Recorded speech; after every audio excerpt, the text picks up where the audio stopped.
Hey, this is a response to Mad Bad video. I'm the one that asked him to make this video, so I don't want anybody to diss him. I think this guy is a smart guy. I don't agree with him, and I don't agree with you, but it's a smart conversation, and I think it should continue. This is what I've always been saying, that people need to talk to each other and to see each other's points of view. We're not all going to agree. I made some notes about what you said, and I'm going to take out my trusty glasses now. First of all, thank you so much for your shout out in the beginning of your video. I appreciate it a lot. You know, I guess most of you know I'm not a fan of George Bush. There are reasons. You made some statements. I'm going to address them, but I'm also going to tell you why I also believe that George Bush is probably one of the worst presidents we've ever had. You had mentioned that Bush has put minorities into his cabinet, and that was a good thing, and it is a good thing.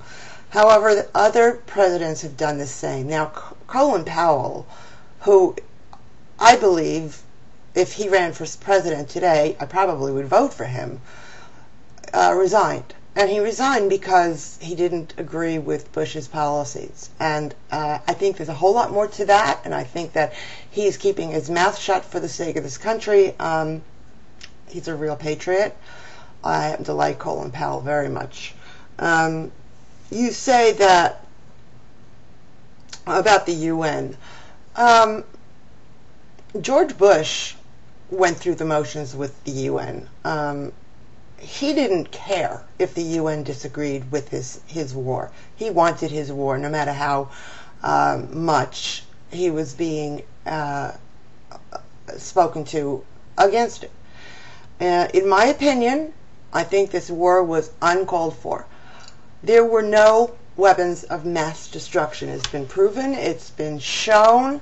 People talk about it all the time, yet George Bush still contended up until very recently that there were weapons of mass destruction. This is what we were told, and this is what we really believed because he told it to us. It turned out he lied. When a president lies to you, as an American, you have to start to wonder, what else has he lied to you about? Now,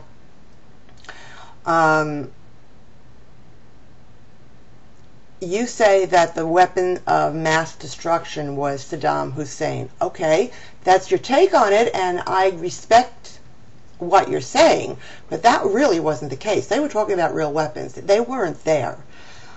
George Bush found a reason to go back into Iraq and finish what his father didn't do. In fact, I have more respect for his father than I do him. There are people in this country, including Republicans, who are really sick of this war. It was handled extremely badly. There was no exit plan. There was no even an entrance plan.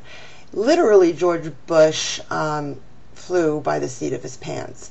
He had very bad advice, and the advice that he did get was generally from large corporations who really wanted to pocket money. I don't think that the American people were listened to. I don't think he cared about what anybody had to say. And I think at the last election that we just recently had, which brought in a whole lot of Democrats, proved that point. And I'll tell you something, a whole lot of Republicans voted Democrats. That really sends an amazing message to our president that there's nobody who is, or there's very few people who agree with his policies. You were talking about protesting. We didn't protest everything. JFK, for instance, he wasn't protested. People believed in him and liked what he had to say. He was very progressive. And I believe that protesting is a very valuable tool in this country. Now, George Bush believes that protesting is anti-American, and it's not. As a matter of fact, if you don't protest in this country, that's anti-American, because we have the right to stand up and to question our government. That's what our Constitution is there for. George Bush got rid of habeas corpus. Now, that's another subject. There are other presidents who suspended the right of habeas corpus during different wars. I know that Roosevelt did. I think Lincoln did. And it was during the course of the war. It was done for a reason. George Bush didn't do it because of the war. This means that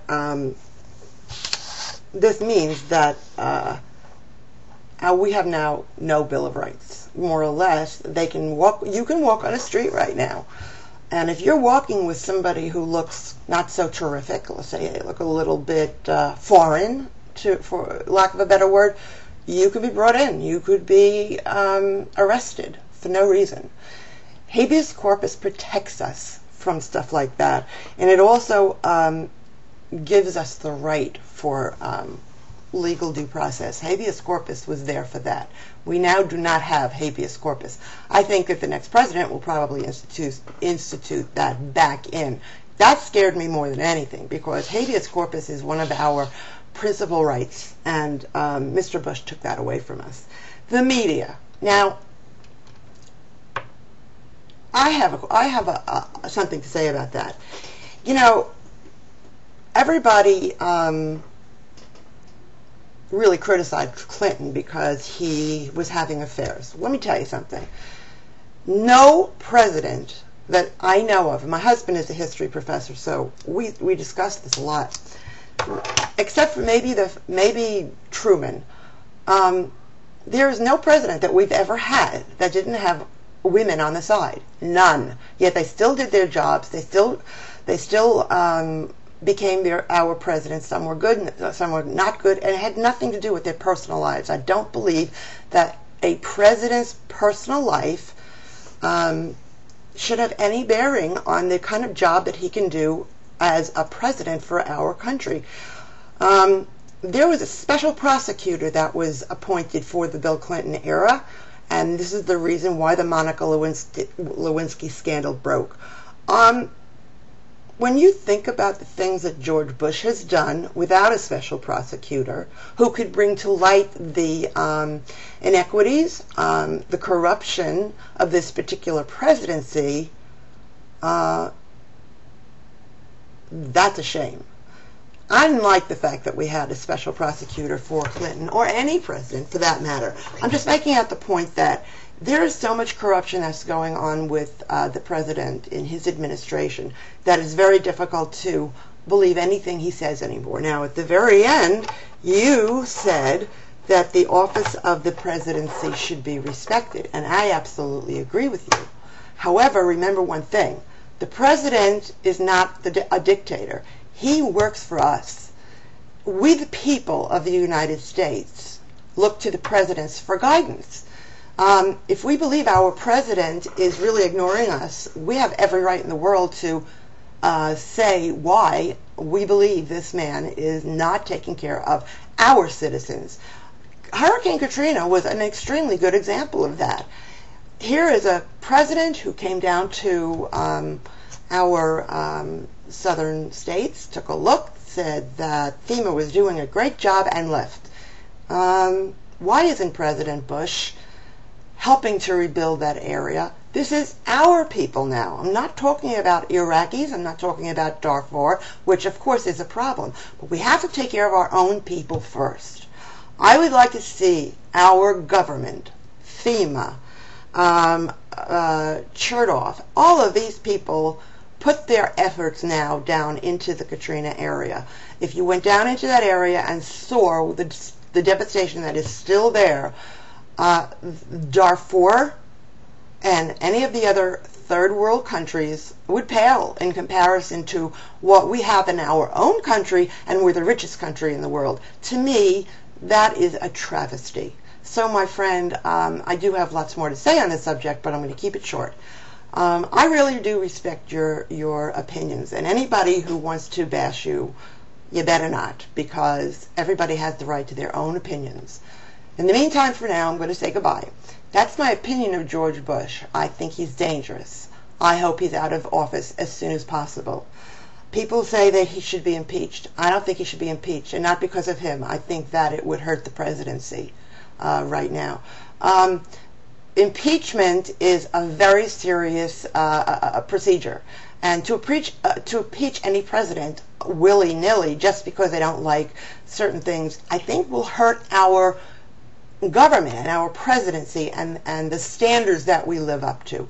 So no, I do believe that there have been laws that have been broken by the Bush administration, and maybe it won't come out until after he leaves office, but I definitely believe that they will. Give it a chance, and we'll see what happens. In the meantime, my friend, take care. Bye.